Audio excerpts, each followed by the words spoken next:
आइए आगे हम लोग नोट्स को बढ़ते हैं।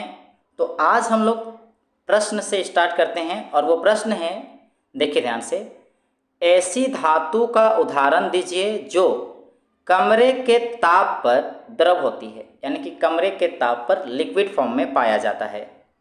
दूसरा है, चाकू से आसानी से काटा जा सकता है। तीसरा है, ऊष्मा की सबसे अच्छी चालक होती है। और 4 नंबर प्रश्न में देखते हैं, ऊष्मा की कुचालक होती है। ये सभी प्रश्न आते ही रहते हैं एग्जाम में, तो अच्छे से याद कर लें। तो आइए सभी का आंसर जानते हैं। तो कमरे के ताप पर द्रव होती है, ऐसे धातु की बात करेंगे तो वो है मरकरी।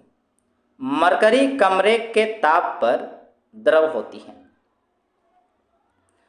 दूसरा प्रश्न है, चाकू से आसानी से काटा जा सकता है, तो इसका जवाब होगा सोडियम। सोडियम को चाकू से आसानी से काटा जा सकता है।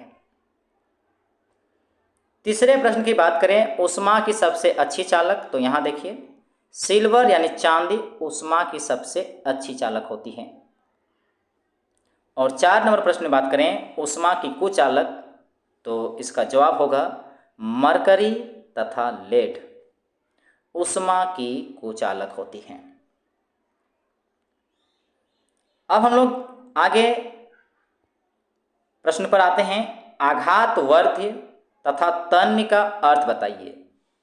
यह भी प्रश्न एग्जाम में आते ही रहता है, आप अच्छे से इसे समझें, याद कर लें। तो इनका अर्थ बताना है कि आघातवर्ध्य क्या है और तन्य क्या है।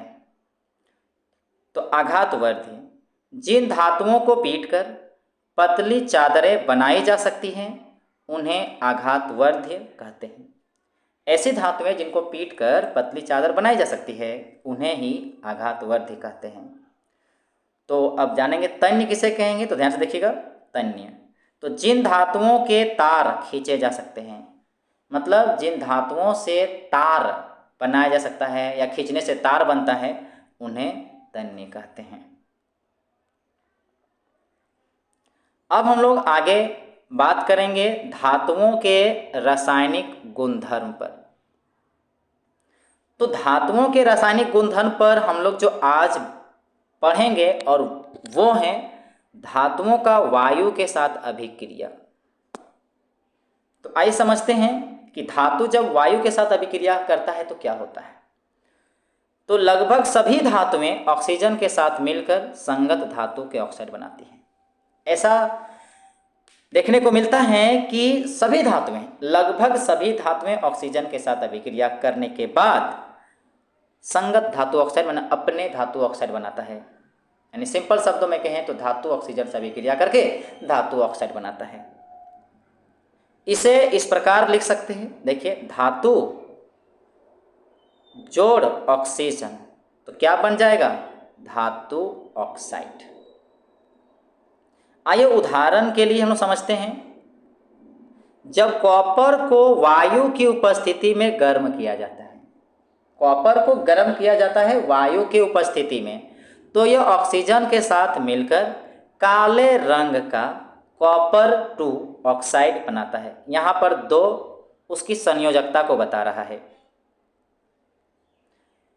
पुनः दोहराना चाहूँगा कि जब कॉपर को वायु की उपस्थिति में गर्म किया जाता है तो यह ऑक्सीजन के साथ मिलकर काले रंग का कॉपर ऑक्साइड बनाता है। तो देखिए ये है कॉपर और ये है ऑक्सीजन, रिएक्शन किया, बन गया कॉपर ऑक्साइड जो कि काला रंग का होता है। यहाँ जो आगे जो नंबर आया है ये तो बैलेंस करने के लिए, संतुलन करने के लिए आया है। तो जब बैलेंस नहीं था तो कैसा होगा, Cu कॉपर और यहाँ ऑक्सीजन और रिएक्शन करके बनता CuO। अब यदि हम बैलेंस करेंगे तो यहाँ पर कैसे होगा, क्योंकि यहाँ ऑक्सीजन 2 है, यहाँ पर 2 ऑक्सीजन है, यहाँ पर 1 है, ये तो बैलेंस नहीं है। तो हम लोग क्या करेंगे, यहाँ पर 2 डालेंगे, तो यहाँ पर कितना हो गया, कॉपर 2 हो गया। तो यहाँ पर कॉपर को 2 डाल दिया गया है, इसीलिए बैलेंस करके यहाँ पर लिखा गया है। तो हम लोग मेन मुद्दे पे आते हैं। मेन मुद्दा क्या था कि जब कॉपर को वायु की उपस्थिति में गर्म किया जाता है तो यह ऑक्सीजन से मिलकर काले रंग का कॉपर ऑक्साइड बनाता है। अब दूसरा एग्जाम्पल की बात करें तो यहाँ देखिए, एल्युमिनियम ऑक्सीजन से मिलकर एल्युमिनियम ऑक्साइड प्रदान करता है। यानी कि उत्पाद में क्या बनाता है? Aluminium oxide. तो देखिए इसको ऐसे लिखेंगे, एल्युमिनियम रिएक्शन किया ऑक्सीजन के साथ तो क्या बन गया? Aluminium oxide. तो यहाँ पर भी जो यहाँ 4, यहाँ 3, जो यहाँ 2 देख रहे हैं, ये संतुलित करने के लिए किया गया है। तो अभी जो हम लोगों ने देखा वो क्या देखा? धातु का वायु के साथ अभिक्रिया, और ये एक रासायनिक गुणधर्म था। इस तरह हम लोग और भी आने वाले वीडियोस में और भी रासायनिक अभिक्रियाओं को पढ़ेंगे। ये सब सारा चीज़ नोट्स में लिख लें, जो काफ़ी ज़्यादा इम्पॉर्टेंट है।